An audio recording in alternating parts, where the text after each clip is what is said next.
Yerge yerimde buladı teğmen kılma şorumun eylada 12 vilayet 12'sinden bayını mende kaynata Dur valla durup geliatır yanımda gelirim mende faydada Her günkü buldum ki fanatlarımdan temada Salandı bergene yaraşa hemmeye bir din cevap kaydadı İspatlaş gerek emez kimligini vakit aydadı Dostum 15-15 kıslık vakıp günde kaydadı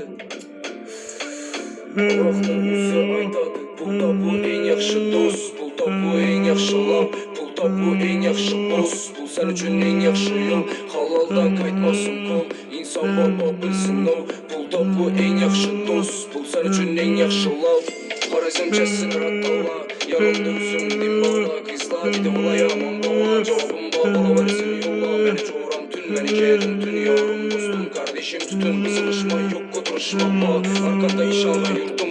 Kendimi oylap köp yandım Sen yoktu azasını taptım Dur olmadı beğerini bir çaptım Müzüm akkan dik düzümü kaptı Karanlı tüm bana yap yaktı Sizle ailem beni şu baktım Sebepçi kim beni bu güllerime İyi belaydı beni ki bu tahtı Geriye yerimde buladı Teğmen şorumun eylada Dur valla durup geliatır yanımdakilerim bende faydada Yeah Bir Uçağın ısmını gününü bir Görüp buldum belkimi bir Müzikçe taza köyleme gir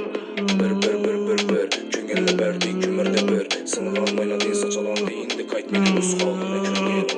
Amanga falla Madrid Kime bir viskal varsan Ahmet Hamed'de badillik bil yaşaşan mesan sat Gördüm bildim berlik kılıp duranlara mazmez Yarım yoldan kaytış bil evvelden bize refasmez Yakacak ilk yanan bir kıyıp Kaçalar bu dillerden Büyün gecesi duyunca lükle azaldı söyledi bu da yine dinlen Dünya bana sınıflı geldi mi ya adamla meselinde Erkek sen bildir boy Üçler kelleni barılan yerinde